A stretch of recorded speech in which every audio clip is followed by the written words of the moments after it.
하나님 말씀 누가복음 17장 11절 말씀부터 19절에 있는 말씀입니다. 예수께서 예루살렘으로 가실 때에 사마리아와 갈릴리 사이로 지나가시다가 한 마을에 들어가시니 나병 환자 10명이 예수를 만나 멀리 서서 소리를 높여 이르되 예수 선생님이여 우리를 불쌍히 여기소서 하거늘 보시고 이르시되 가서 제사장들에게 너희 몸을 보이라 하셨더니 그들이 가다가 깨끗함을 받은지라. 그 중에 한 사람이 자기가 나은 것을 보고 큰 소리로 하나님께 영광을 돌리며 돌아와 예수의 발 아래에 엎드리어 감사하니 그는 사마리아 사람이라. 예수께서 대답하여 이르시되 10사람이 다 깨끗함을 받지 아니하였느냐? 그 9은 어디 있느냐? 이 이방인 외에는 하나님께 영광을 돌리러 돌아온 자가 없느냐 하시고 그에게 이르시되 일어나 가라. 내 믿음이 너를 구원하였느니라 하시더라. 아멘. 66일 습관 달력 잘하고 계십니까? 한번 잘하고 계시는가 손들어 확인을 해볼까요? 잘 안 되죠? 예. 자, 다시 시작합니다. 오늘부터 또 다시 습관 달력에 내가 뭐 하려고 그랬지 확인하면서 또 다시 작정한 걸 또 시작합니다. 지난주에 말씀을 드렸던 것처럼 내가 무엇인가 새로운 습관을 얻는 것보다 내가 버려야 될 것을 버리는 것도 더 중요하다라고 말씀을 드렸어요.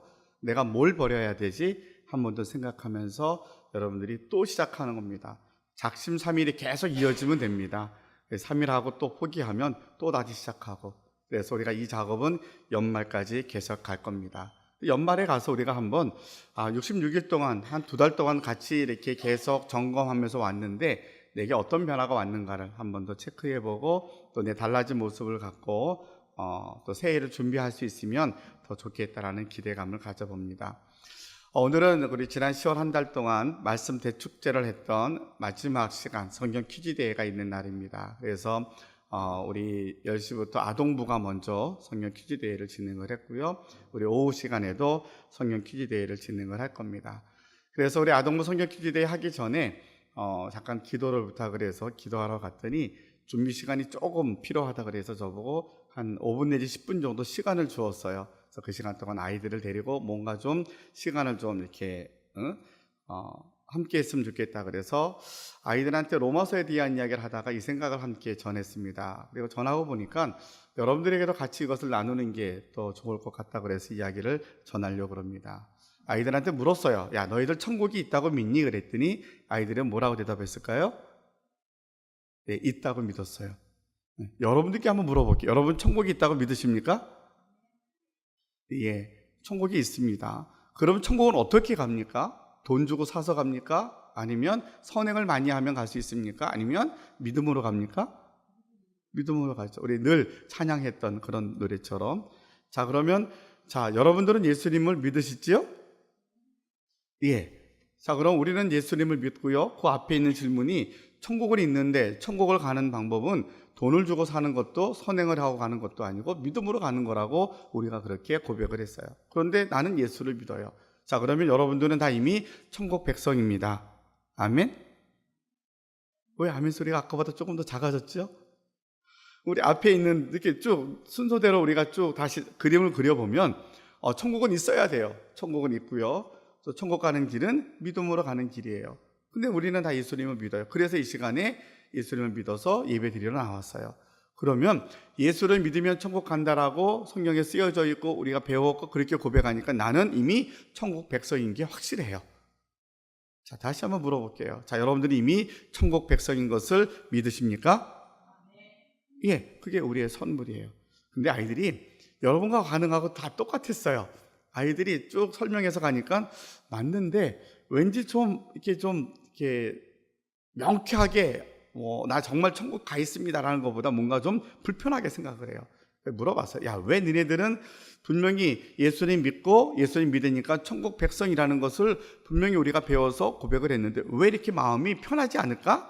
그랬더니 아마도 아이들이 그랬던 것 같아요. 뭔가 좀 우리는 대가를 치러야 되는 줄 알아요. 뭔가 대가를 치러야 이게 편해요. 내 거가 되는 것은 내가 돈을 주고 살면 이건 내 거인 거예요. 내가 수고해서 얻었으면 이건 내 거인 거예요. 그래, 이거 내 거야. 확실히 내 거야. 근데 믿음이라는 것은 보여지지 않아요.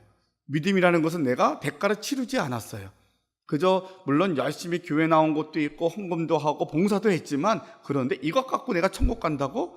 그건 아닌 것 같아요. 아이들 같은 경우 더더군다나 뭐 특별히 내가 아직 어리니까 그래 천국은 믿음으로 간다 그러는데, 근데 뭔가 좀 부족한 것 같아요. 그래서 아이들한테 그렇게 설명을 했어요. 자, 천국 가는 것은 하나님이 우리에게 주신 선물이야. 부모님에게 우리 아이들한테 선물을 줄 때에 아이들한테 뭔가 대가를 바르거나 돈을 받거나 그러고 주는 것은 선물이라고 그러지 않아요. 물론 기념일이나 특별한 일 선물하긴 하지만 어떻든 선물을 주는 사람을, 선물 받는 사람을 생각하여서 그냥 주는 거예요. 그게 선물이에요.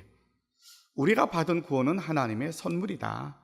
선물이기 때문에 선물을 받은 우리가 너무 귀한 선물을 받았는데, 야, 이거는 내가 받을 자격이 없어, 이건 내가 뭔가 뭔가 더 준비를 해야 돼 라고 생각해서 이 귀한 것들을 그냥 창고에 가둬놓는다라면 이것은 선물을 준 사람에게 예의를 이제 범하는 것도 될 것이고, 이건 아주 미련한 것 같은 것 같다, 이렇게 비유를 들면서 우리가 구원받은 것은 전적인 하나님의 선물로 우리에게 믿기만 하면 영생 천국 백성 되는 선물을 하나님이 주신 것이다. 그러니까 우리는 그 선물을 아멘으로 받고, 그래 하나님이 내게 그냥 선물로 주신 거야, 내가 이것을 감사함으로 받으면 돼 라는 게 믿음의 결과라는 거죠.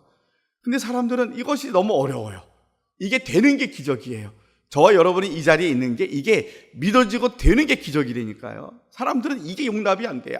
어떻게 그래도 사람이 그래도 양심이 있고 그래도 뭔가 해야지 이걸 어떻게 그냥 받냐고. 그 좋은 천국에 가는데 세상에서 명예를 얻거나 조금 직장에 가는 것도 다 대가가 있고 다 그런 건데, 그렇게 좋은 천국에 가는데 어떻게 그냥 갈 수 있냐고. 사람들은 이게 수용이 되질 않아요. 끊임없이 인간적인 노력을 원하는 거예요. 고행을 해야 되고 착한 일 해야 되고 뭔가 봉사에 자꾸 이런 것으로 우리 마음을 흔들어 놓다 보니까 이미 내 안에 있는 천국을 누리고 사는 게 아니라 천국을 매일같이 쫓아가는 인생이 살야 되는 거죠.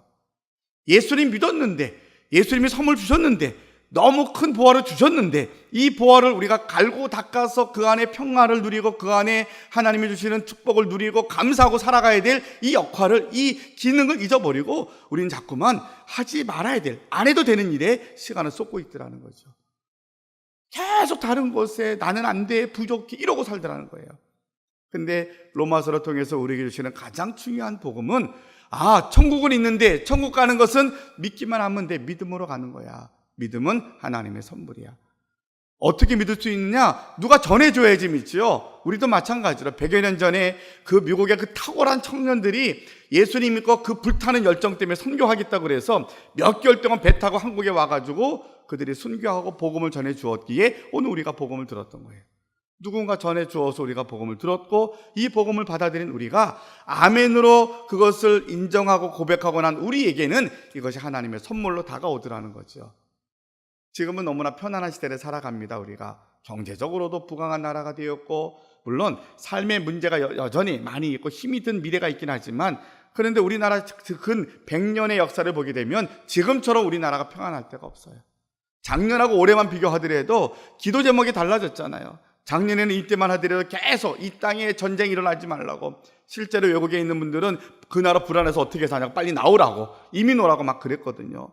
지금 우리는 도리어 마음이 급해서 언제 전쟁이 끝나냐고, 종전 선언하냐고 조급한 마음으로 그러고 있잖아요. 1년 전하고 지금하고 그만큼 달라진 거예요. 그렇게 보면 우리나라는 지금 너무 좋은 시대에, 풍요로운 시대를 살아가는데, 그러다 보니까 예수님에 대한 이야기는 다 알아요. 그런데 복음을 잘 몰라요. 성탄절은 다 알아요. 근데 그 성탄절이 나랑 무슨 상관이 있는지를 누군가가 전해주지 않아요. 이젠 우리가 받은 복음을 어떻게 해야 돼요? 이제 복음을 듣지 못한 그들에게 우리가 전해야 될 사명이 있음을 로마서는 우리에게 이야기를 해줍니다. 그래서 로마서를 통해서 우리에게 다시 한번 주시는 하나님의 은혜는, 우리가 받은 구원의 확신, 천국 백성에 대한 특권을 이 땅에서 좀 누리고 살자. 그것이 무엇이냐라고 생각했더니, 예수 믿는 사람들이 갖고 있는, 예수 믿지 않는 사람하고의 본질적인 차이가 있는데, 예수 믿는 사람들은 죽음에 대한 두려움이 그래서 없어요. 왜요? 죽음은 천국에 들어가는 문이니까. 죽음이 끝이 아니니까. 이 땅에서 헤어지는 것은 영원히 헤어지는 것이 아니라 다시 만날 약속이 있는 헤어짐이니까. 그러니까 그것이 두렵지 않아요. 걱정이 되지 않아요. 그래서 빨리 주님 오셨으면 좋겠어요. 그 말은 뭐예요? 이 땅의 삶이 끝이 난다는 거거든요. 근데 정말 믿음 안에 사는 사람들의 간절한 기도가 뭐예요? 이 땅이 힘들어서 너무 곤고해서 그런 게 아니라 이 땅에서 힘든 것보다 천국이 더 좋으니까 빨리 천국 갔으면 좋겠다라는 게 우리 믿음의 소망이 되는 거죠. 우리는 그런 믿음을 갖고 사는 저와 여러분이에요. 이제는 하나님의 선물로 주신 이 귀한 믿음, 이 구원의 확신, 천국 백성이 된 특권들을 여러분 이제는 놓치지 마시고 누리고 살아가는 주의 백성들이 되시기를 주님의 이름으로 축원합니다. 우린 너무 귀한 것 갖고 있는데 세상 근심 걱정이 여기 눌려져 있어요. 우리가 갖고 있는 이 복음에 대한 이 열정은 우리가 지금 걱정하는 취직에 대한 것, 진학에 대한 것, 결혼에 대한 것, 미래에 대한 이런 것보다 비교할 수 없을 만큼 너무나 좋은 건데 우리는 이것에 눌려 있어 버려요. 그래서 이 근심 걱정하느라고 천국에 대한 이 축복을 그만 다 눌러버리고 이 걱정하느라고 우리는 천국 백성으로서의 사명을 잊고 살더라는 거죠. 우리를 구원하신 하나님의 은혜가 은혜 되어지는 은혜. 믿어져서 고백되어져서 그래 나는 당연히 예수 믿고 교회만 열심히 다닌 것 같아서 난 별다른 거 아닌 것 같아. 세상 사람들에 비하면 나는 출세한 것도 없고 별로 자랑할 것도 없고 그냥 그래 나야 그냥 보통이지라고 생각할지 모르지만 한번 믿음 없는 사람들하고 짓궂게 한번 물어보세요. 당신 평안하냐고. 믿음 없는 사람들에게, 예수 믿지 않는 사람들에게 당신은 마음에 평안이 있냐고, 행복하냐고. 죄송하지만 행복하다고 대답할 사람들이 그리 많지 않아요. 믿음이 없으면. 왜요? 죽음에 대한 두려움이 있거든요. 내일에 대한 염려가 있거든요. 모든 게 다 근심 자체가 인생의 모든 삶의 연속이기 때문에 사람들은 자유하지 않아요. 근데 우리는 어때요? 내가 당하는 당장 발등에 떨어진 것은 너무 힘이 들지만 그런데 하나님이 계시다고 믿어지니까 천국이 있으니까 그것이 견딜 수 있고 이기게 되고 평안함으로 바꿔지더라는 거예요. 근데 우리는 이 귀한 것들을 자꾸만 귀하게 여기지 않다 보니까 나도 모르게 세상 근심 걱정에 얽매여서 주님의 일을 못할 때도 있고 우리가 감사를 놓칠 때가 많더라라는 생각을 다시 한번 가져보게 됩니다. 아이들한테 물었던 거 천국이 있냐고. 예, 천국이 있습니다. 천국은 어떻게 가지? 믿음으로 갑니다. 여러분들은 예수 믿으십니까? 우리는 예수 믿어요. 여러분들은 천국 백성입니다. 왜? 하나님의 선물로 주어주신 특권입니다. 저와 여러분도 천국 백성으로 이 시간에 받은 은혜가 감사하여서 하나님께 예배드리고 영광 드리려고 이 시간 예배 자리에 나온 겁니다. 우리가 예배 시간에 은혜를 받는다. 예배 시간에 뭔가 우리가 치유가 회복되어지고 또 우리가 문제가 해결되어지고 갈등이 모든 게 다 풀어지는 은혜가 있습니다. 그런데 이 은혜보다 더 소중한 것은 예배는 누가 가능하냐? 하나님을 믿고 예수님을 그리스도로 고백하고 성령의 인도하심을 인정하는 자들이 구원받음에 대한 감사의 고백이 예배이거든요. 그러니까 예수 믿지 않는 사람도 와서 예배는 드릴 수 있어요. 참석할 수 있어요. 근데 예배를 보는 거죠. 우리가 예배를 드릴 수 있는 것은 우리가 이 은혜를 아는 자들이 고백하는 행위가 예배라는 거예요. 그 예배가 온전히 드려지면 우리 신앙의 모든 생활은 다 거기서 해결이 됩니다. 왜요? 내가 은혜 받음을 고백하는 자리니까. 일주일 동안 세상에서 열심히 삽니다. 그게 예배 행위니까. 거룩한 제사로 사는 거니까. 근데 그렇게 살다 보니까 우리 육신이나 마음과 모든 게 다 찢기고 상하고 그렇게 있어요. 일주일 동안. 그럼 다시 주 앞에 나오면서 약속된 시간에 나오면서 한 주간 동안의 삶에 지쳤던 것들을, 상처 입었던 것들을 회복하는 시간. 그 시간이 뭐냐면 하나님의 은혜를 다시 내가 회복되어지고 고백되어지는 순간 하나님이 우리에게 위로하시고 만져주시고 사명으로 채워주시더라는 거죠. 이게 바로 믿음으로 사는 것이다 라고 설명을 합니다. 그래서 로마서에 대한 이야기를 정리를 조금 더 하면 여러분들에게 몇 가지만 더 덧입혀 놓습니다. 로마서의 주제는 믿음으로 구원받는다는 것이고요. 거기서 로마인, 유대인과 헬라인, 그리고 유대인과 이방인 누구나 다 복음의 능력에는 차별이 없다라고 이야기합니다. 그래서 그 생각을 해봤어요. 이 시대에 하나님이 선택한 백성은 누구이고 이방인은 누구일까? 그렇게 따지면 우리 모두가 다 하나님의 선택한 선민이에요. 로마서를 썼을 당시에 유대인들, 그리고 이방인들의 상황으로 말하면 우리가 유대인과 같은 거죠. 지금의 이방인은 누구예요? 교회 밖에 있는 사람들, 예수 믿지 않는 사람들이 이방인들이에요.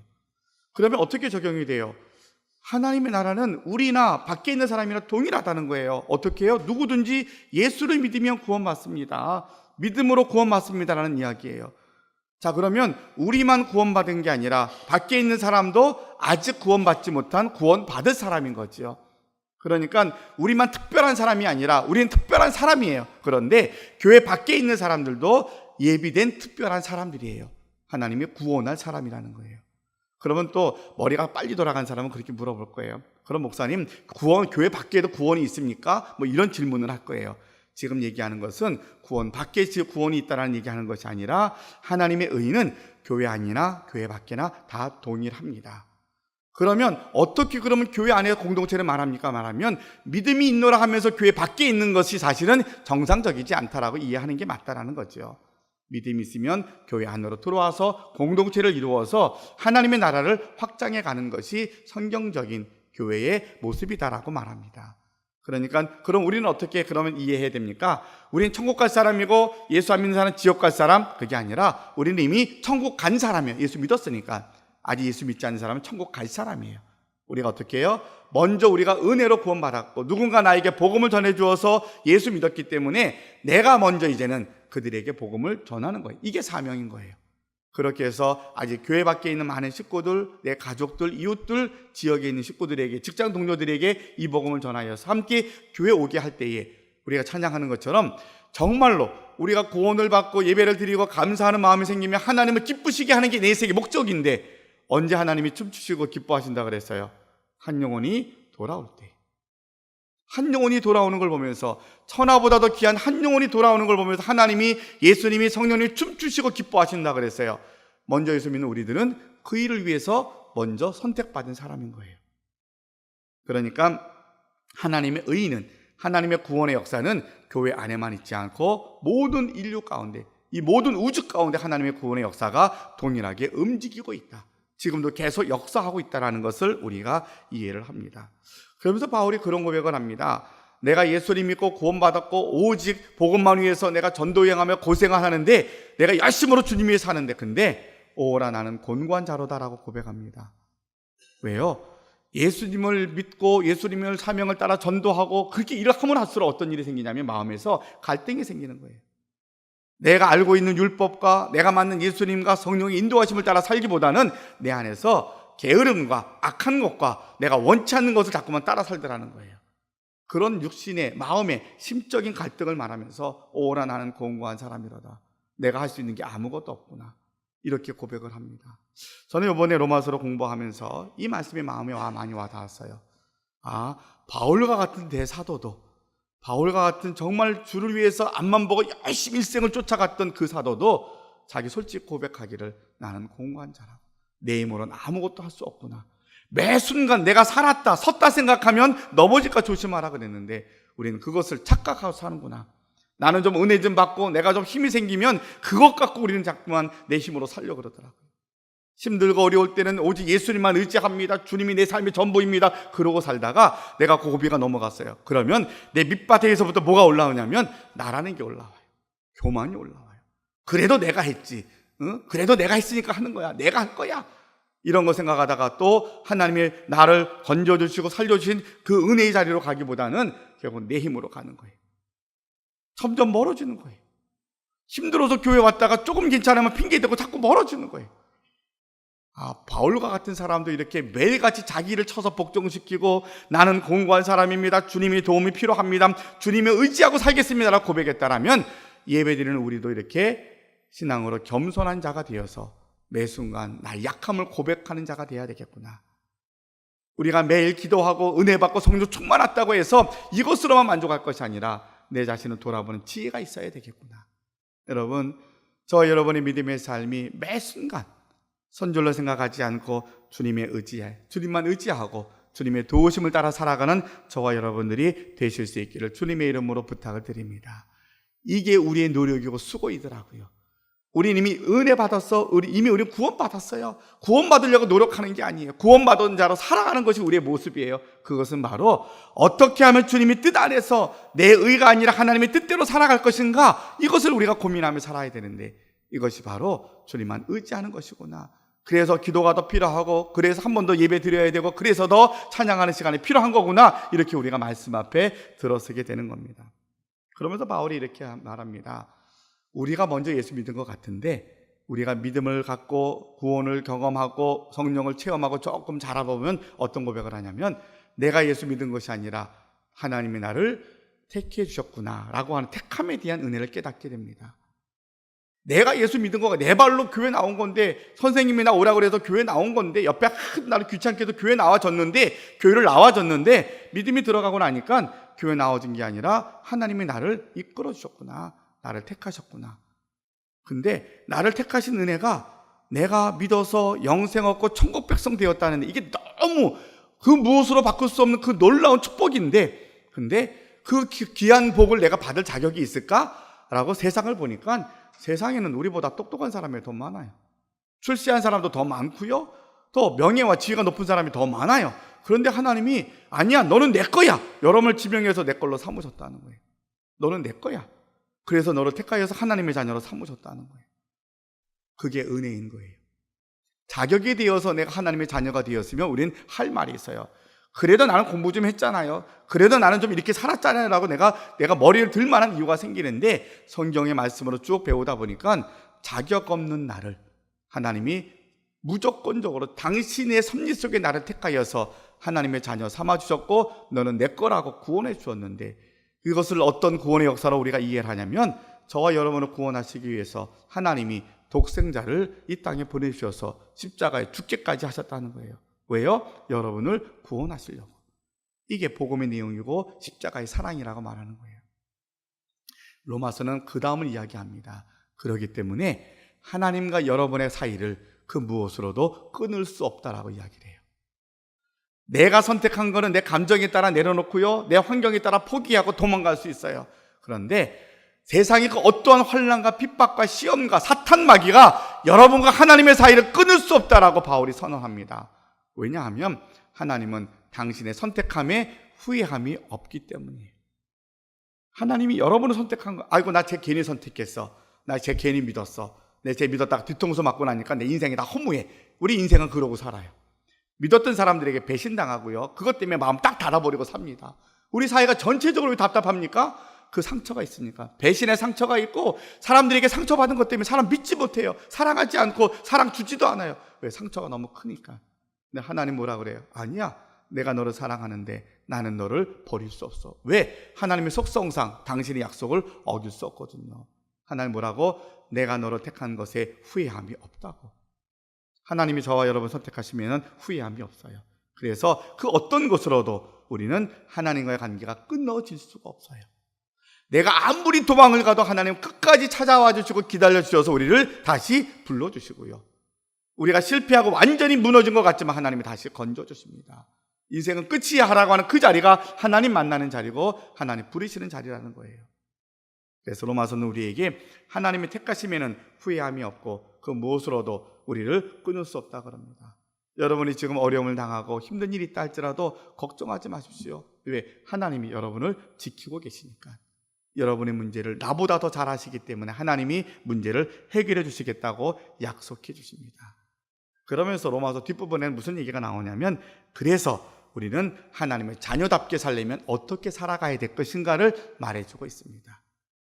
이젠 우리의 고민은 먹을 것, 마실 것, 입을 것이 아니라 이 은혜가 너무나 큰데 이 은혜를 어떻게 갚고 살 수 있을까요? 내 인생 사는 동안 내 삶의 목적은 받은 은혜를 갚으며 사는 겁니다. 성도로서의 삶은 이렇게 사는 거야. 그래서 너희는 이 세대를 본받지 말고 깨어서 주님 오심을 기다리라고 말합니다. 여러분, 이제는 세상이 너무나 빨리 변합니다. 정말로 우리가 상상했던 것 이상으로 빨리 변합니다. 그래서 한편으로는 기대가 되기도 하면서도 이 기대가 더 아주 극심한 염려가 되기도 합니다. 자연재해가 너무나 많고 해가 다르게 뉴스를 들을 때마다 전 세계적으로 태풍이나 또 홍수로 피해나 받는 나라가 너무 많아졌어요. 이젠 누구 어느 하나 안전하다고 할 수 없는 그런 시대가 되었어요. 전 세계가 역사학자들이나 전쟁을 연구하는 사람들도 전 세계가 너무나 오랫동안 평화로웠다는 거죠. 어떤 전쟁이 어떻게 될지 모른다는 이야기가 너무나 많이 나와요. 우리가 그것이 염려가 되기도 하지만, 그러나 우리가 더 중요한 것은 세상의 그런 속도나 염려를 보는 것이 아니라 우리는 더 이 속도보다 더 빨리 가야 될 속도가 있는데, 그것은 뭐냐면 하나님 나라에 대한 소망하는 믿음이라는 거예요. 세상의 속도보다 훨씬 더 주님 더 빨리 오셨으면 좋겠습니다. 그러기 위해서 아직 예수 믿지 않는 내 가족 때문에 내가 해야 될 일이 있습니다. 내일로 미루지 않고 오늘 내가 가족들에게 복음을 전하고, 아직도 복음이 들어가지 않은 그곳에서 내가 복음이 전파되기 위해서 내가 이 일을 하겠습니다 하는 것이 이 세대를 본받지 아니하고 하나님의 나라를 바라보며 사는 겁니다. 여러분들은, 저는 그런 목회자로서 욕심이 있어요. 적당히 예수 믿는 성도가 아니라 우리 소산성산교회 성도들은 좀 적당히 믿으라는 말을 듣고 사는 성도들이 됐으면 좋겠어요. 세상과 좀 달랐으면 좋겠어요. 세상 속에 살지만, 그러면 세상 속에 살면서 성경책 끼고 다니고 매일같이 이게 아니라 세상 속에 똑같이 삽니다. 근데 사람들이 당신은 뭔가 좀 다른 것 같아. 여러분 그렇게 듣고 그런 얘기 듣고 사시지요? 다 여러분이 일터에 있지만 근데 당신을 보면 뭔가 좀 다른 것 같아. 그런 말 듣고 살았으면 좋겠어요. 그게 예수 믿는 사람이에요. 우리에게 겉으로 예수천당 현수 막 이렇게 뛰들고 다니는 게 아니라 여러분이 사는 것, 말하는 것, 행동하는 게 다른 거예요. 똑같은 안건을 갖고 얘기하더라도 우리는 하나님의 마음으로 이야기합니다. 세상 사람들은 자기 이익을 추구하지만 우리는 하나님이 원하시는 것을 추구합니다. 말과 생각이 달라지는 거죠. 이것이 우리가 이 시대를 본받지 아니하고 거룩한 산제서로 살아가는 성도의 삶이라고 로마서 뒷부분에 우리에게 구체적으로 가르쳐 줍니다. 이따 성경 퀴즈 대회를 하면 이 내용을 여러분이 찾아서 적용하는 시간이 있을 거예요. 그래서 이번에는 성경 퀴즈 어떻게 준비하냐 그랬더니, 우리가 성경에 대한 그 문자적인 거 아니면 여러 가지 암송해야 될 그런 내용보다는 여러분이 제가 지금 설교했던 내용들을 얼마큼 잘 이해하고 내 삶에 어떻게 적용할 것인가를 찾아가는 그런 퀴즈 대회가 될 겁니다. 어제 상품을 사왔는데 무지하게 많이 사왔어요. 여기다 다 진열하고 있다고 오해할 건데 한 분도 빠지지 마시고 우리 식사하시고 난 후에 아마 조별로 우리 지난번처럼 이렇게 묶어서 같이 할 겁니다. 여러분 다 참석하시면서 다시 한번 공동체 안에 하나님 나라에 대한 우리 공동체가 확인되어지는 그런 시간이 되었으면 좋겠습니다. 자, 11월은 감사의 달입니다. 오늘부터 3주에 걸쳐서 감사를 주제로 설교를 할 겁니다. 오늘 본문의 말씀은 우리가 너무나 잘 알고 있는 이 10명의 나병 환자들이 예수님께 고쳐달라고 구했더니 예수님이 고쳐주었어요, 말씀으로. 그랬더니 그 10명 중에 9은 자기 길로 다 갔고 한 사람만 예수님께 와서 감사를 드렸습니다. 그랬더니 예수님께서 묻습니다. 그 9은 어디 갔느냐? 그 9은 어디 갔느냐? 오늘 감사절을 준비하는 한 달 가운데 혹시 우리가 그 9은 아니인지, 우리가 그 9은 아니인지를 생각해 봅니다.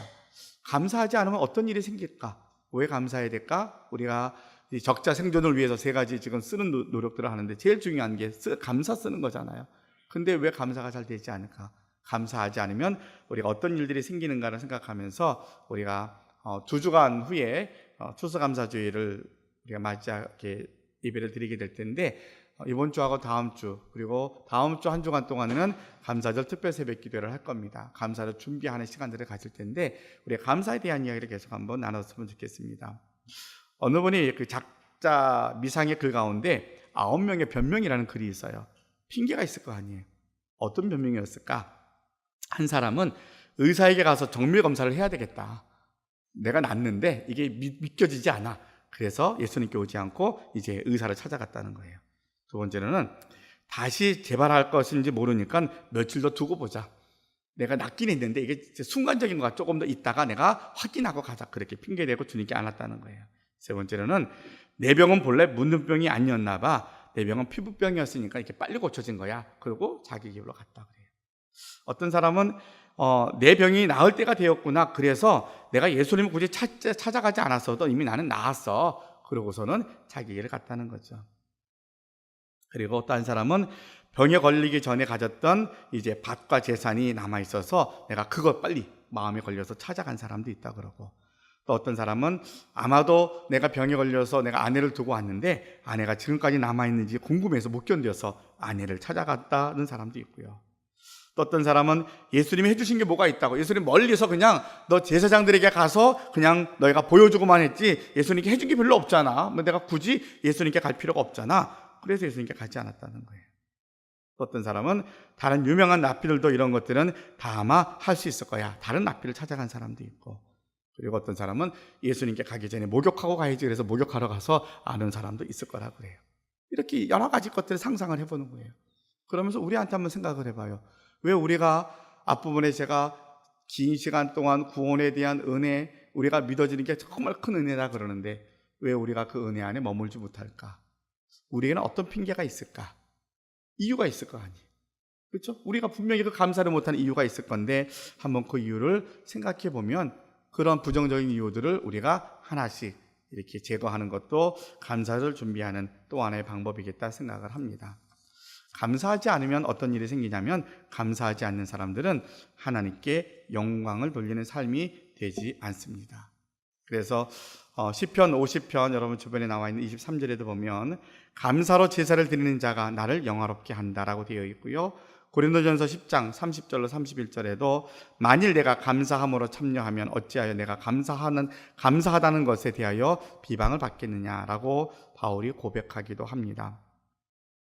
오늘 본문에서 한 사람이 감사하는 이방인 외에 한 사람도 하나님께 영광을 돌리러 온 자가 없느냐라고 예수님이 책망하십니다. 여러분, 감사하지 않는 자들에게는 하나님께 영광 돌리는 삶이 없다라는 거예요. 우리는 그렇게 감사하지 않아도 늘 예배 드리고 하나님께 늘 고백하는 것 같아요 라고 생각할지 모르지만 한번 우리의 삶, 우리 주변의 삶을 뒤돌아보면 감사가 없는 곳에서는 하나님께 영광 돌리는 신앙적 고백이 없더라는 거죠. 그래서 우리가 이 한 사람을 통해서 배울 수 있는 것, 반대로 9명이 되지 않기 위한 우리의 가장 중요한 이유, 왜 감사해야 되느냐?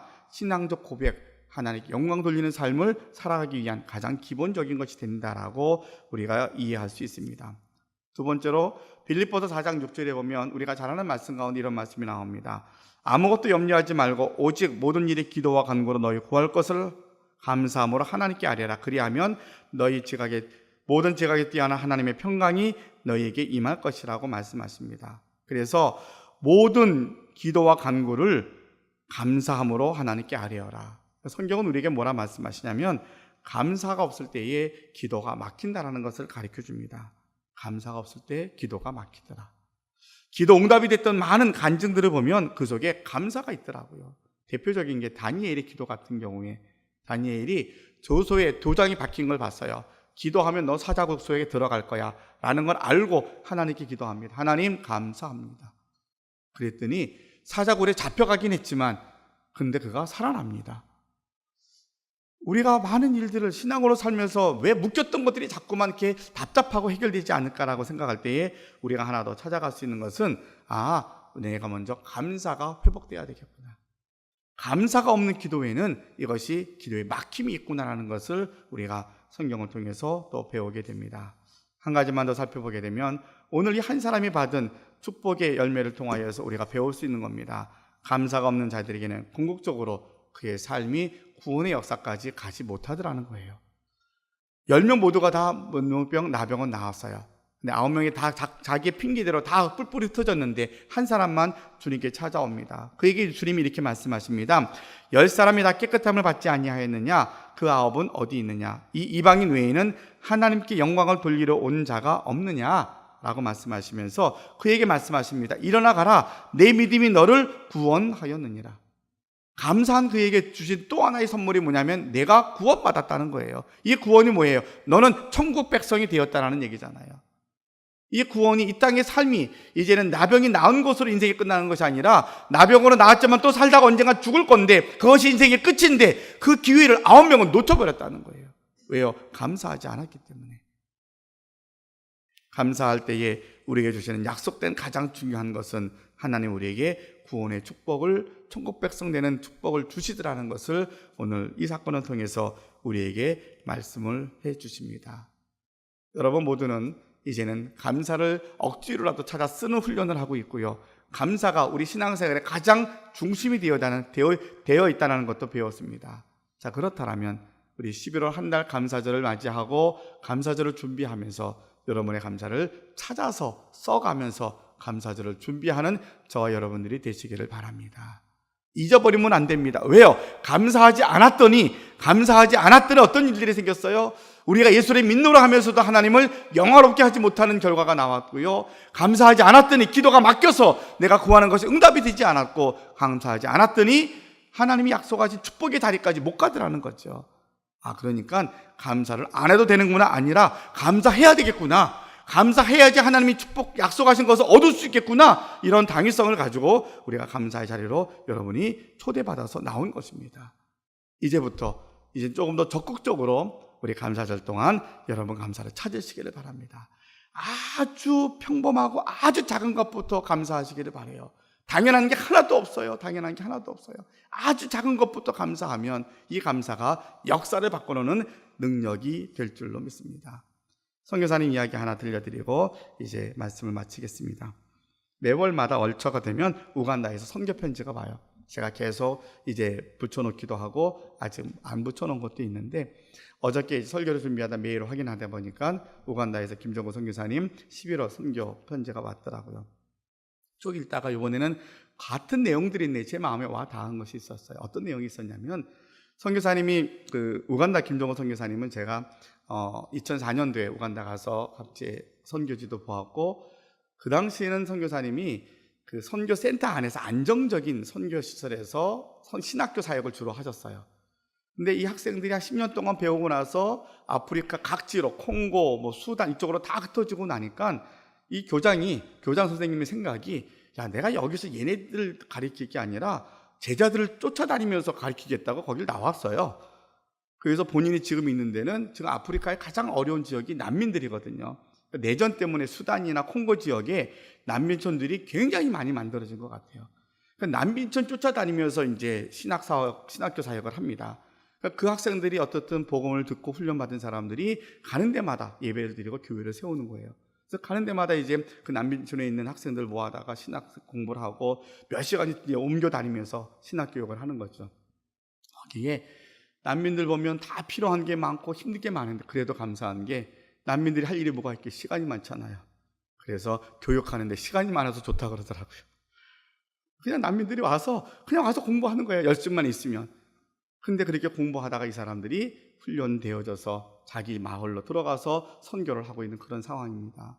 그러면서 언뜻 생각하기를 지금도 지구상의 어딘가는 이렇게 나라가 내전이 생기고 나라가 빼앗기고 이유도 모르고 쫓겨나서 아무런 앞이 보이지 않는 그 절망 속에서 그들이 천막치고 사는 이들이 지금도 있는데 우리나라는 지금 어떨까 생각했더니 우리는 정말로 너무 좋은 게 많은데 너무 감사한 게 많은데 이런 것들을 누가 잘해서 그랬을까 생각하면 사실은 그렇게 특별하게 이 나라가 이렇게 잘 살 만큼의 특별한 이유보다 우리는 서로 헐뜯고 불평하고 원망하는 게 훨씬 더 많은데 여기까지 우리가 되어진 것들이 나라나 교회나 여러분 가정이나 직장의 것들이 너무 감사할 게 많은데 우리는 이 감사한 것들을 너무나 당연시 생각하지 않았을까?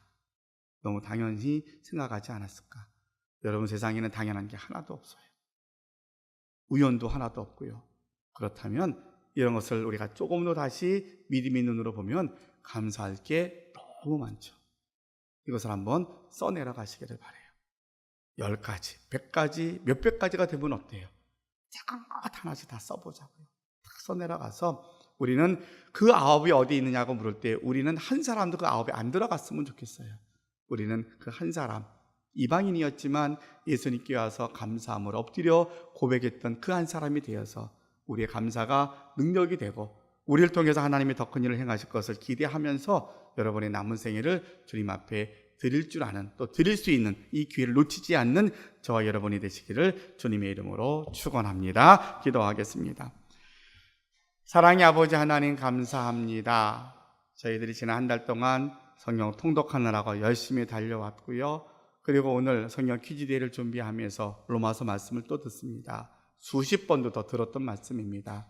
이제 이 말씀이 우리 머리에만 있지 않고 가슴에까지 내려와서 내가 믿어지는 이 은혜가 능력이 되어서 천국 백성 된 특권을 누리고 살아가며 어떤 환경, 어떤 위기 가운데 있더라도 나를 선택하심에 후회하심이 없으시는 그 하나님을 신뢰함으로 우리가 믿음을 이겨나가며 사명을 따라 살아갈 수 있는 저희들이 되게 하여 주시옵소서. 11월 감사의 달을 맞이했습니다. 저희가 다다음 주일은 추수감사주일 1년 감사제를 주님 앞에 드릴 것입니다. 이제 2주간 동안 우리 스스로를 돌아보면서 감사를 찾아보겠습니다.